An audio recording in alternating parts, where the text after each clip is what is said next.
Hello friend, welcome back to full study. Friend, आज हम लोग पढ़ने वाले हैं जो क्लास 10th का भारतीय वन भौतिकी है, फिजिक्स, उसका अध्याय फर्स्ट, जिसका नाम है प्रकाश का परावर्तन, रिफ्लेक्शन ऑफ लाइट। तो ये है इस चैप्टर का पार्ट सेकेंड वीडियो। इससे पहले वाला जो वीडियो था पार्ट फर्स्ट वीडियो, उसमें हम लोगों ने कवर किए थे क्वेश्चन नंबर 11 तक, जिसमें हमारा लास्ट क्वेश्चन था कि प्रकाश का परावर्तन किसे कहते हैं, रिफ्लेक्शन ऑफ लाइट। ठीक है, वहां तक हम लोगों ने कवर कर लिए। नेक्स्ट क्वेश्चन की ओर तो देखिए, यहाँ पे आज हम लोग जो पढ़ने वाले हैं वो है कि किरण आरेख किसे कहते हैं। किरण आरेख, प्रकाश का परावर्तन तक तो हम लोग को समझ में आ गया। उसके बाद किरण आरेख किसे कहते हैं। किरण आरेख को इंग्लिश में बोलते हैं रे डायग्राम। ओके, तो चलिए देखिए, किरण आरेख उसे कहते हैं कि प्रकाश की किरणों का पथ को दर्शाने वाली चित्रों को किरण आरेख कहते हैं। तो यहाँ पे देखिए, आप एक वर्ड यहाँ पे है कि पथ को दर्शाने वाली, किरणों का पथ मतलब कि किरणों का रास्ता जो बताती है वो दर्शाने वाली चित्रों को किरण आरेख कहते हैं। तो चलिए, इसको हम यहाँ पे है क्या, किरण आरेख, इसको हम आरेखों द्वारा समझते हैं। देखिए यहाँ पे आपको यहाँ पे कुछ आरेख आपको यहाँ पे दिखाई दे रहा होगा। ठीक है, देखिए ये जो आपको किरण दिख रहा है, ये क्या है किरण, यहाँ पे देखिए ये एक समतल दर्पण है। ओके, और ये देखिए ये समतल दर्पण, सबका नाम दिया गया है। ये है समतल दर्पण। उसके बाद देखिए ये है आपतित किरण, और ये है कौन सा किरण, परावर्तित किरण। और फिर इसके बीच में जी अभिलंब है, इसे हम इंग्लिश में बोलते हैं नॉर्मल। तो ये जो अभिलंब है ये बीच का अभिलंब है। और देखिए ये जो आपतित किरण है और ये जो आपतन कोण है। ओके, तो आपतित किरण और आपतन कोण, ये दोनों के बीच के जो कोण है इसे हम आपतन कोण बोलते हैं, और जिसे हम आई से डिनोट करते हैं। यहाँ तक आई बात समझ में। उसके बाद यहाँ पे देखिए, जस्ट इसके बगल में देखिए, ये रही परावर्तित किरण और ये रही परावर्तन कोण। तो परावर्तित किरण तथा परावर्तित किरण और अभिलंब के बीच के कोण को परावर्तन कोण कहते हैं। और जहाँ पे आपतित किरण और परावर्तित किरण मिलती है जिस सतह पे, उस सतह के जो बिंदु होती है जहाँ पे ये मिली है, यहाँ पे इसको हम बोलते हैं अभिलंब। ठीक है, आपतन, जिसे हम आपतन बिंदु बोलते हैं। ओके, ये बात आपको आई समझ में। इसे क्या बोलते हैं, आपतन बिंदु। तो देखिए यहाँ पे जो आपको ओ दिख रहा है ना, हम यहाँ पे नाम दिए हैं। क्या नाम दिए, देखिए ये किरण जो गई है, इस किरण का हम नाम दिए हैं यहाँ पे देखिए ए। फिर यहाँ पे देखिए इस जो आपतन बिंदु है इसको ओ से डिनोट किया गया है। और फिर उसके बाद देखिए ये जो परावर्तित किरण है इसको बी से डिनोट किया गया है। यहाँ तक आई बात समझ में। देखिए जिस बिंदु पर ये मिलती है आपतित किरण और परावर्तित किरण, जिस बिंदु पर मिलती है उस बिंदु को आपतन बिंदु कहते हैं। और इस बिंदु पर जो खींचा गया लंब है, ये जो लंब है, ये लंब डॉटेड करके, इसको बोलते हैं हम अभिलंब। ओके, देखिए इसको हम क्या बोलते हैं, अभिलंब। तो आप देखिए ये जो आपतित किरण है, ये जो आपतन कोण है, परावर्तन कोण है, ये आपतन बिंदु है, ये समतल दर्पण है। यहाँ पर आपको अच्छी तरीके से समझ में अगर नहीं आया होगा तो देखिए ये हम एक एक करके पढ़ेंगे। आपतित किरण किसे कहते हैं, फिर इसमें जो आपतित किरण है, एक बात आप यहाँ पे ध्यान दीजिएगा। देखिए ये जो समतल दर्पण है ना, समतल दर्पण, एक तरह से इसको आप सतह मान लीजिए। ओके, समतल सतह। तो किसी भी सतह पर गिरने वाली जो किरण रहेगी, जो किरण इधर से जा रही है, देखिए यहाँ पे ये एरो है, इसका मतलब ये किरण इधर से जा रही है, तो गिरने वाली किरण को आपतित किरण कहते हैं, तथा इससे टकरा कर और लौटने वाली किरण को हम परावर्तित किरण कहते हैं। अब देखिए हम बढ़ते हैं नेक्स्ट क्वेश्चन की ओर। तो यहाँ पे देखिए, इसमें हम लोग क्या पढ़ते थे कि ये था समतल दर्पण। अब देखिए सबसे पहले तो ये जानना जरूरी है कि दर्पण किसे कहते हैं। तो यहाँ पे हेडिंग दिया गया है कि दर्पण, दर्पण को इंग्लिश में बोलते हैं मिरर, किसे कहते हैं। देखिए इसका जो डिफिनेशन है, ये डिफिनेशन पढ़ने से पहले मैं आपको बता दूं, ये जो दर्पण है ना, हम लोग जो यूज़ करते हैं अपने घरों में, वो क्या है, दर्पण। जो हम लोग ऐना बोलते हैं उसी को हम लोग दर्पण बोलते हैं, और इसको इंग्लिश में क्या बोलते हैं? मिरर। तो चलिए अब इसका हम डिफिनेशन जान लेते हैं। इसका डिफिनेशन है कि वैसा चिकना तल जिसके एक पृष्ठ पर पॉलिश को हम बोल सकते हैं रंगा हुआ, या फिर हम बोल सकते हैं कलई किया हुआ हो, तथा दूसरे पृष्ठ को परावर्तक बना दिया जाए तो उसे दर्पण कहते हैं। देखिए, वैसा चिकना तल, तल मतलब क्या? सतह। वैसा चिकना तल जिसके एक पृष्ठ पर, मतलब कि देखिए यहाँ पे एक जो दर्पण है, ये दर्पण हुआ, इसके ये हुआ एक पृष्ठ और इधर हुआ दूसरा पृष्ठ, ये फर्स्ट पृष्ठ और ये सेकंड पृष्ठ। तो देखिए, एक पृष्ठ पर पॉलिश किया हुआ हो और दूसरा पृष्ठ क्या हो? परावर्तक बना दिया हो। अर्थात देखिए, ये एक मान लीजिए कोई सा दर्पण है और इसमें इधर से हम पॉलिश कर दिए हैं, मतलब क्या? कलई कर दी है, ये इधर से हम कलई कर दी है, ठीक है। तो ये हो गया इसका कौन सा पृष्ठ? कलई किया हुआ वाला पृष्ठ। और ये जो आपको पृष्ठ जिधर से कलई नहीं किया गया है, अर्थात जिधर से रंगाई नहीं किया गया है, वो हुआ परावर्तक पृष्ठ। अर्थात देखिए, ये हुआ परावर्तक पृष्ठ। कैसे? देखिए, मैंने आपको पीछे बताई हूँ कि जिस कोई भी सतह है, कोई भी मान लीजिए दर्पण है, समतल दर्पण परावर्तन का एक अच्छा स्रोत होता है। तो देखिए, ये जो दर्पण है ना, समतल दर्पण, तो ये जो आपतित गिरने वाली किरण होगी, मान लीजिए यहाँ से कोई किरण आएगी, तो यहाँ से जब कोई किरण आएगी तो ये रंगा हुआ भाग नहीं है, तब तो ये परावर्तित होगी। अगर हम इधर से रंग देते तब ये परावर्तित नहीं होती, तब इधर से परावर्तित होता। तो इसीलिए कहा गया कि एक तल जिसके एक पृष्ठ पर पॉलिश किया गया हो और दूसरा को परावर्तक बना दिया गया हो, उसे दर्पण कहते हैं। अब देखिए, हम जानते हैं कि दर्पण कितने प्रकार के होते हैं। यहाँ पे देखिए, दर्पण कितने प्रकार के होते हैं। तो दर्पण 2 प्रकार के होते हैं।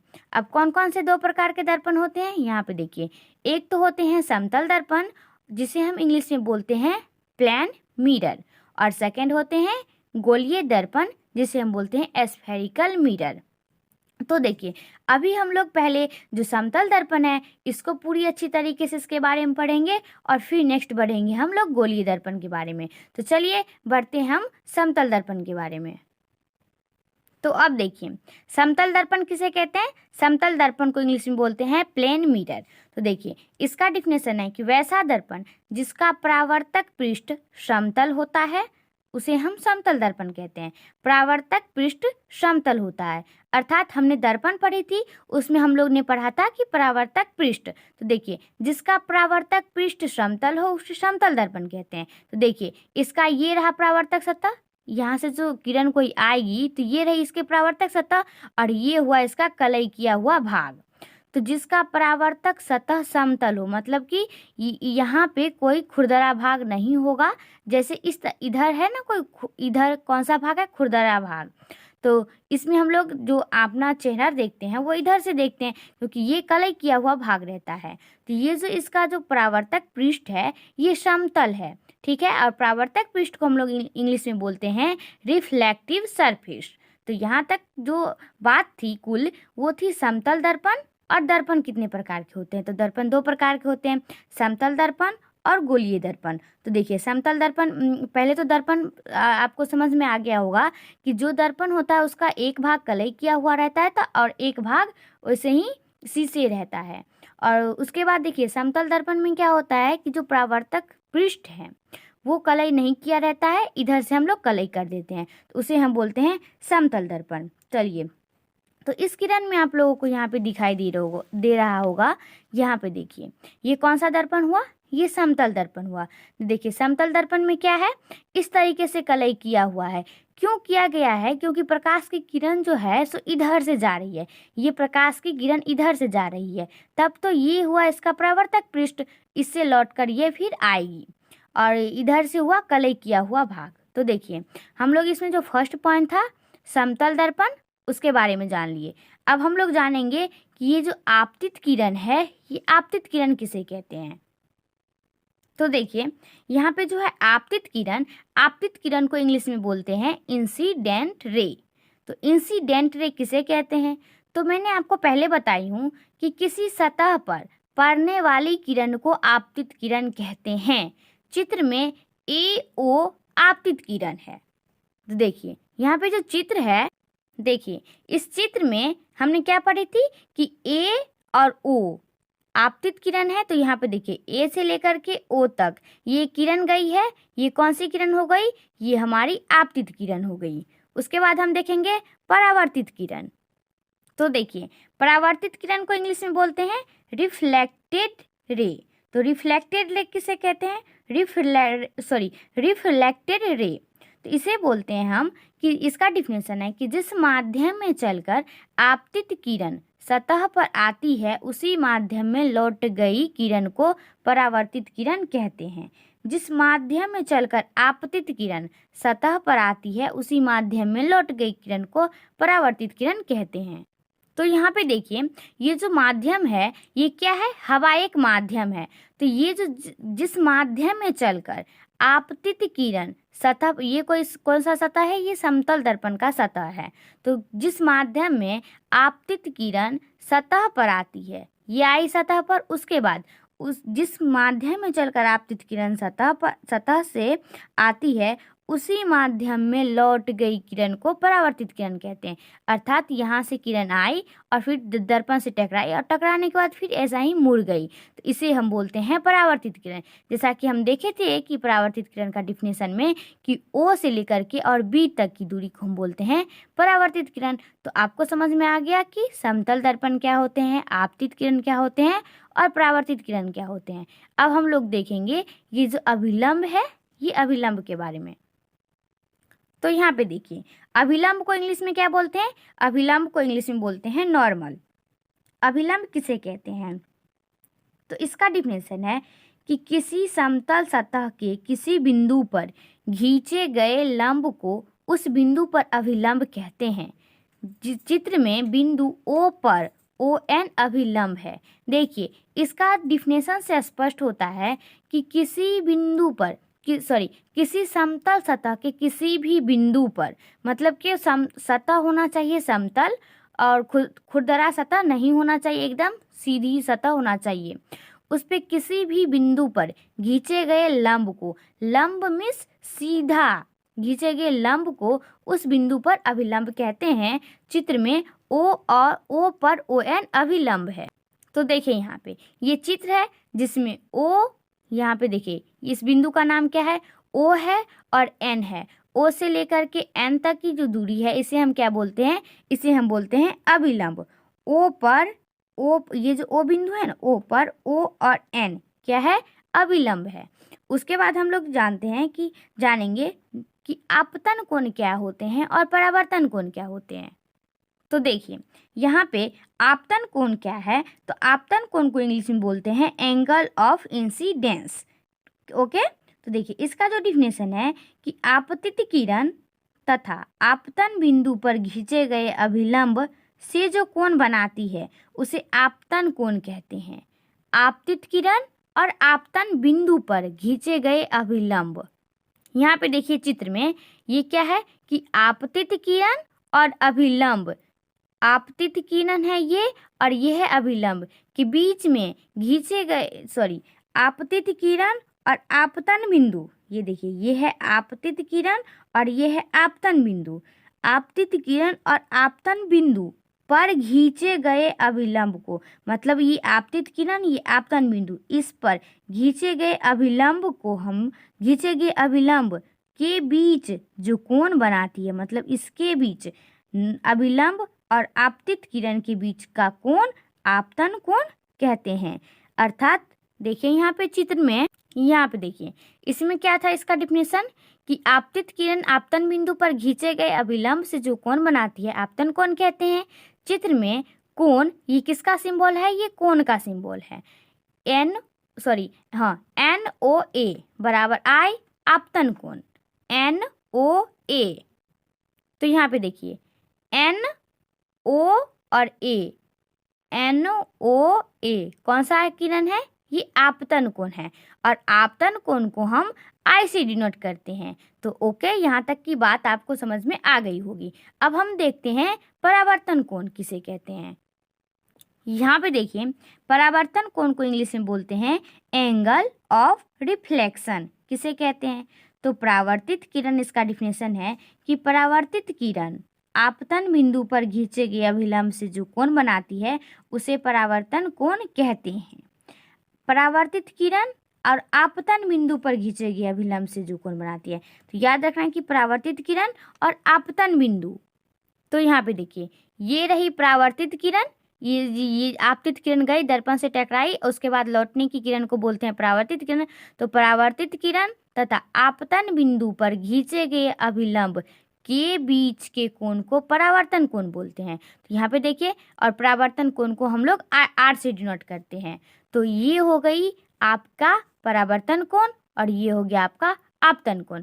अब देखिए, इसमें जो परावर्तन कोण होगा कौन कौन, BON, BON परावर्तन कोण, AON आपतन कोण। इसमें जितनी भी बात यहाँ पे लिखी गई थी कि आपतित किरण, आपतन कोण, परावर्तन कोण, परावर्तित किरण और समतल दर्पण, इतनी बात आपको समझ में आ गई।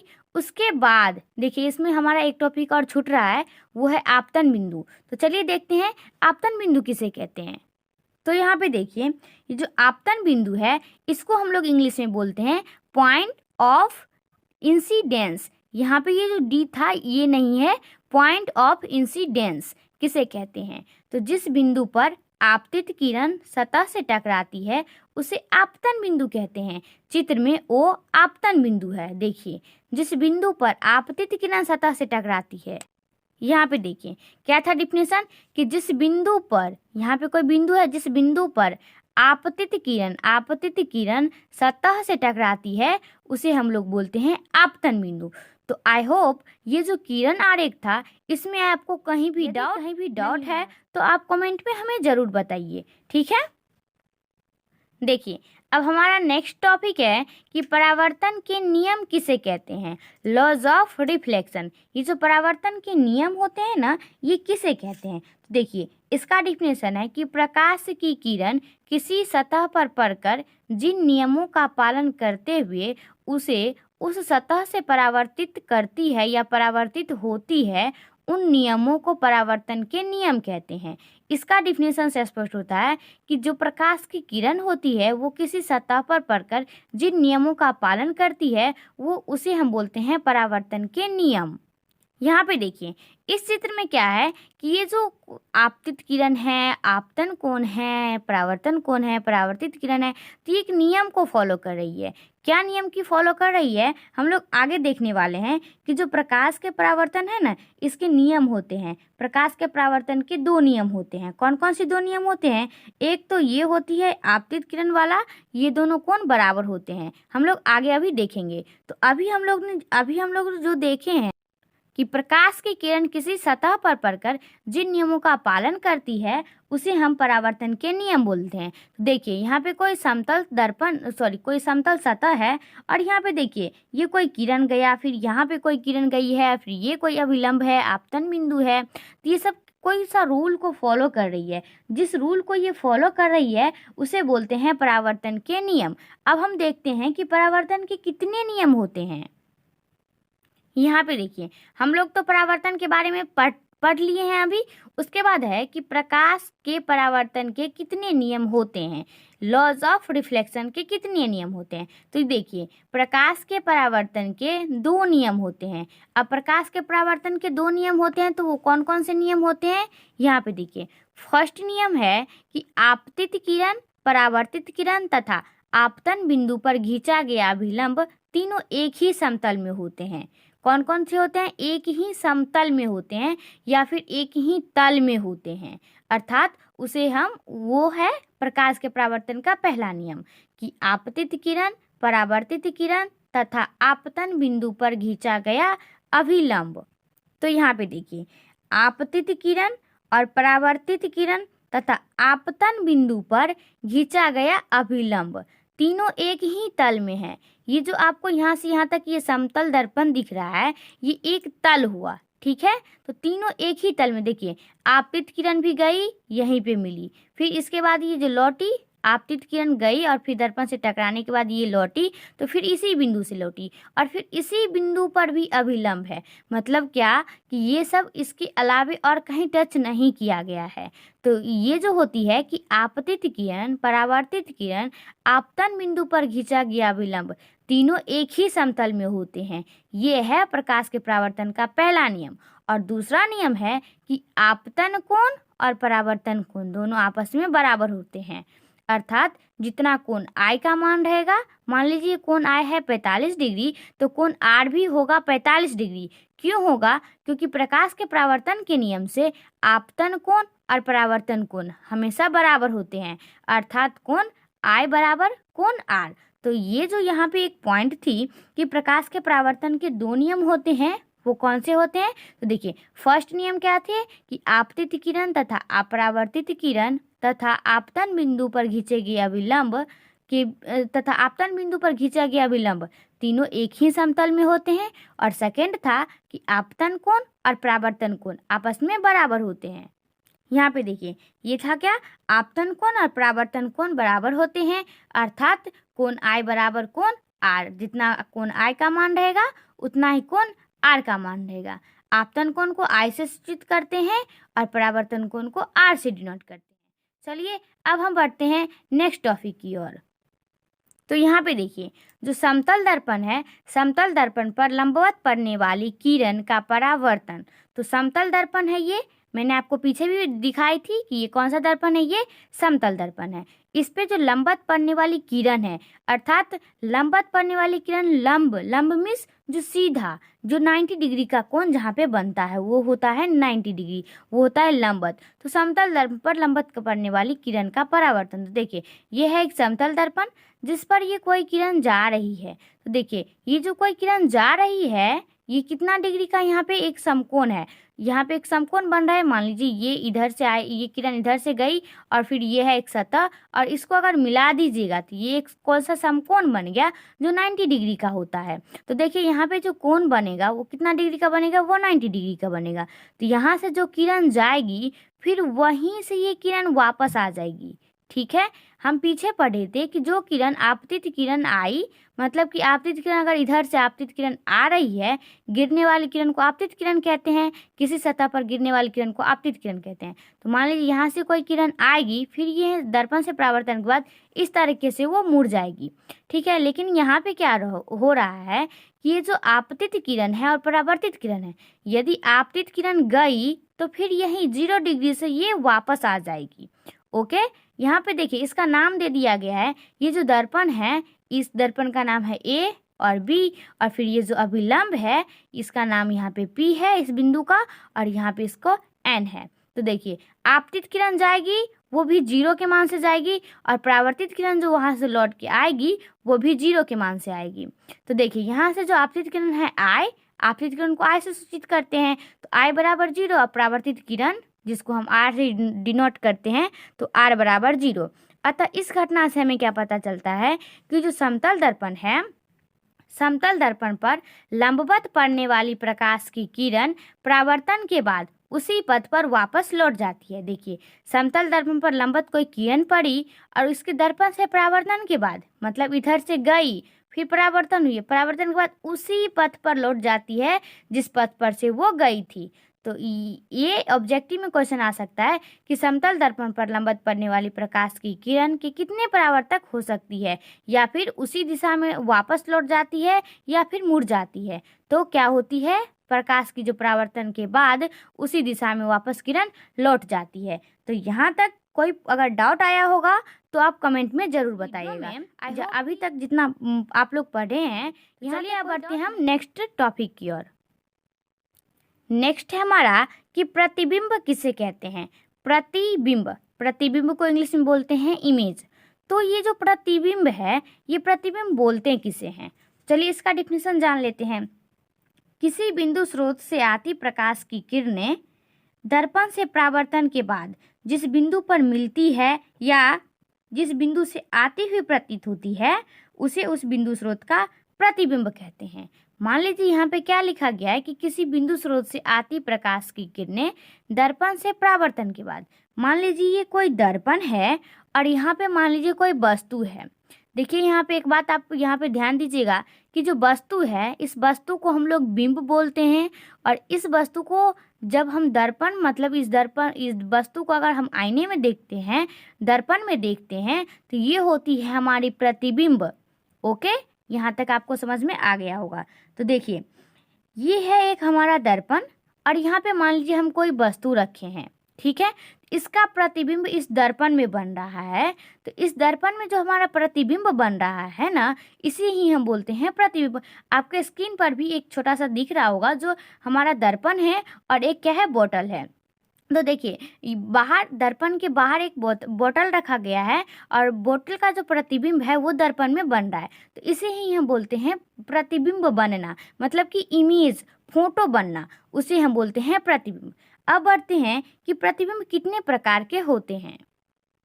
तो यहाँ पे देखिए, जो हमारा प्रतिबिंब है, हम लोग जो अपना चेहरा देखते हैं अपने दर्पण में, अपने मिरर में, तो वो तो चेहरा दिखते हैं, तो वो हो गया क्या, प्रतिबिंब हो गया। उसके बाद देखिए, ये जो प्रतिबिंब होते हैं ये कितने प्रकार के होते हैं। तो ये प्रतिबिंब 2 प्रकार के होते हैं। अब कौन कौन से होते हैं? एक तो होते हैं वास्तविक प्रतिबिंब, जिसे हम बोलते हैं रियल इमेज। रियल इमेज मतलब कि जो वास्तव में है। उसका बाद दूसरा है आभासी या काल्पनिक प्रतिबिंब। आभासी प्रतिबिंब को बोलते हैं वर्चुअल इमेज, और काल्पनिक प्रतिबिंब को बोलते हैं इमेजिनरी इमेज। Imaginary image. तो चलिए हम एक एक करके देखते हैं कि वास्तविक प्रतिबिंब किसे कहते हैं। तो देखिए, यहाँ पे वास्तविक प्रतिबिंब का डिफिनेशन दिया गया है कि किसी बिंदु स्रोत से आती हुई प्रकाश की किरणें दर्पण से परावर्तन के बाद जिस बिंदु पर वास्तव में मिलती है उसे वास्तविक प्रतिबिंब कहते हैं। देखिए, किसी बिंदु स्रोत से आती हुई प्रकाश की किरणें दर्पण से परावर्तन के बाद जिस बिंदु पर मिलती है, वास्तव में मिलती है, अर्थात हम पर्दे पर प्राप्त कर सकते हैं, तो उसे बोलते हैं वास्तविक प्रतिबिंब। यहाँ पे देखिए, इसका 2 पॉइंट है कि वास्तविक प्रतिबिंब पर्दे पर प्राप्त किया जा सकता है, और फिर सेकेंड पॉइंट है कि वास्तविक प्रतिबिंब वस्तु की अपेक्षा हमेशा उल्टा बनती है। तो देखिए, आपको यहाँ पे स्क्रीन पर एक दिख रहा होगा इमेज, एक फोटो दिख रहा होगा, जिसमें देखिए एक कैंडल को जलाया गया है, और एक यहाँ पे क्या है, समतल दर्पण है, जिसका हम जो कैंडल है, मोमबत्ती है, उसका जो परावर्तक है वो हमें पीछे एक वाइट कलर का जो बोर्ड है उस पे हमें इसका परावर्तक देखने को मिलता है। तो देखिए, इस जैसे यहाँ पे मोमबत्ती खड़ी हुई है, और उधर देखिए उस जो दर्पण है उसमें जो लो है मोमबत्ती का वो नीचे की ओर है। अतः इस घटना से हमें पता चलता है कि जो प्रतिबिंब है वो क्या है, वास्तविक है। तो वास्तविक प्रतिबिंब वस्तु की अपेक्षा क्या होती है, उल्टी होती है। अर्थात यहाँ पे देखिए, प्रतिबिंब यहाँ पे जो मोमबत्ती है, कैंडल है, वो यहाँ पे सीधी रखी हुई है, लेकिन यहाँ पे देखिए बाद में जाकर के वो प्रतिबिंब का जो लो है हमें दिख रहा है वो उल्टा दिख रहा है। तो क्या लिखा है डिफिनेशन कि वास्तविक प्रतिबिंब वस्तु की अपेक्षा उल्टा होता है, लेकिन इसे हम पर्दे पर प्राप्त कर सकते हैं, ये वास्तव में होती है। ओके, देखिए इसका जस्ट होगा काल्पनिक प्रतिबिंब। देखिए इसका कि काल्पनिक प्रतिबिंब में हम लोग क्या देखते हैं कि काल्पनिक प्रतिबिंब हम किसे कहते हैं, काल्पनिक या आभासी प्रतिबिंब। तो इसका डिफिनेशन है कि किसी बिंदु स्रोत से आती प्रकाश की किरणें परावर्तन के बाद जिस बिंदु से आती हुई प्रतीत होती है उसे उस बिंदु स्रोत का आभासी प्रतिबिंब कहते हैं। देखिए, उसमें क्या था, जो हमें वास्तव में दिखाई दे उसे बोलते हैं वास्तविक, लेकिन जो वास्तव में हमें नहीं दिखाई दे उसे क्या बोलते हैं, काल्पनिक प्रतिबिंब बोलते हैं, जो हमें पर्दे पर प्राप्त नहीं होगा। देखिए, यहाँ पे आपको एक छोटा सा इमेज दिख रहा होगा, जिसमें हमारा प्रतिबिंब जो बन रहा है, ये प्रतिबिंब निर्माण हम लोग आगे पढ़ेंगे, लेकिन यहाँ पे देखिए आप गौर से, ये जो आप डॉटेड डॉटेड करके देख रहे हैं, ये जो डॉटेड डॉटेड है ये क्या है, ये प्रतिबिंब जहाँ पे मिल रही है उसी का यहाँ पे एक फोटो बनाया गया है। ओके, तो देखिए ये जो प्रतिबिंब डॉटेड डॉटेड करके मिल रहा है, डॉटेड डॉटेड है, इसका मतलब क्या, ये आभासी है, काल्पनिक है, जिसे हम महसूस नहीं कर सकते हैं। जैसे हम लोग डेली यूज़ के आप लोग देखते हैं कि जो हमारे घर में जो आईना होता है, जो दर्पण होता है, उसमें हम लोग जो फोटो अपना चेहरा देखते हैं, तो वो क्या सच में वास्तविक में तो नहीं होता है, वो काल्पनिक होता है। ओके, जो दर्पण होता है उसके पीछे हमारा प्रतिबिंब बनता है। देखिए, इसका फर्स्ट पॉइंट क्या है कि आभासी प्रतिबिंब को हम पर्दे पर नहीं प्राप्त कर सकते हैं। तो जो हमारा दर्पण होते हैं उसमें यदि हम अपना चेहरा देखें तो उसको हम फिर से पर्दे पर प्राप्त नहीं कर सकते। जैसे कि हम वास्तविक प्रतिबिंब में एक कैंडल को जलाए थे और उसमें हम लोग पीछे उसको पर्दे पर प्राप्त भी किए थे, तो उस तरीके से हम इसमें हम प्राप्त प्रतिबिंब नहीं कर सकते।